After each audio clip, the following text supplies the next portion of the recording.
When I hop into the chart, one of the first things I'm going to be looking for is whether something is overbought or oversold, because that's going to be a major dictator and factor as to whether I'm looking for long, shorts, if I'm taking profit, if I'm moonbagging, if I'm dollar cost averaging in or out, whatever it may be.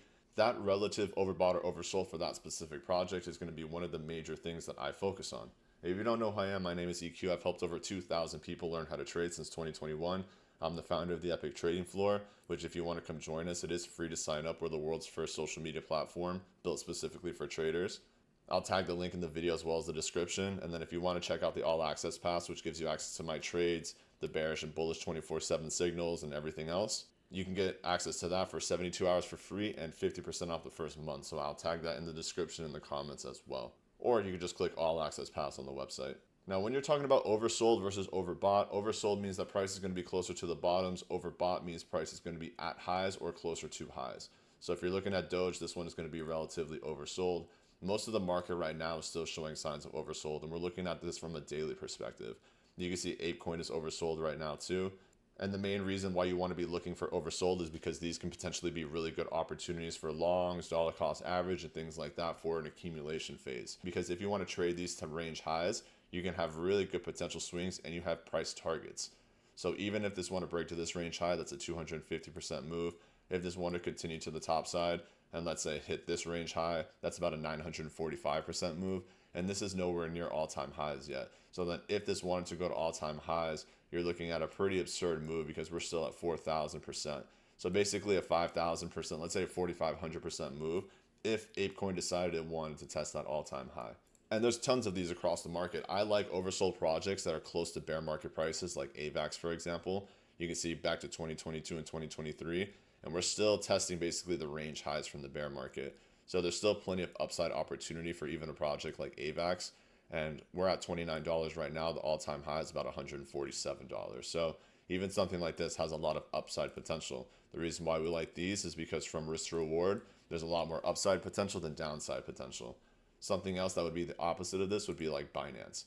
Binance is a little bit overbought right now. If you look back, you're creating brand new all-time highs. You're kind of in a breakout. So you could buy into something like this if you really wanted to, but at the same time, this has a lot of downside. Even if it wanted to go to here, you're losing 31% of your value. If it wanted to drop down to $300, you're losing about 63% of total value.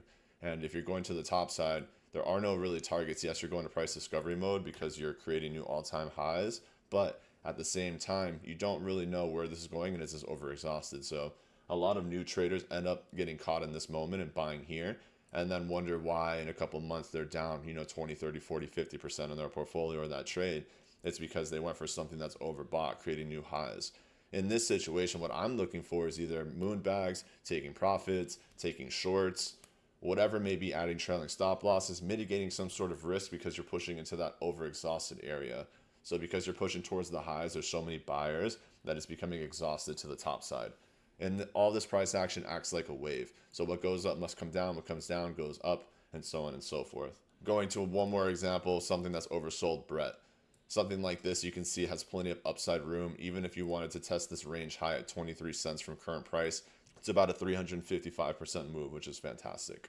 So obviously none of this is financial advice. I'm just kind of showing you what's overbought versus oversold. There's a million projects right now in the crypto space that are still showing oversold and great long-term opportunities. It's all about your conviction and what you want to find and what kind of floats your boat from that perspective. But hopefully you get a little bit of a better idea on kind of how to spot the difference between the two of them and how to react in both situations. Now, if you want to come in the Epic Trading Floor and join us and trade with us, I'll even explain this a little bit more of these boxes, these consolidation zones, which would be accumulations, and why I love to trade these as a range breakout trader. So I appreciate you all. I hope you have an amazing day. If you have any questions, drop them in the comment section. Hit that subscribe button if you haven't subscribed already. And I will see you in the next video.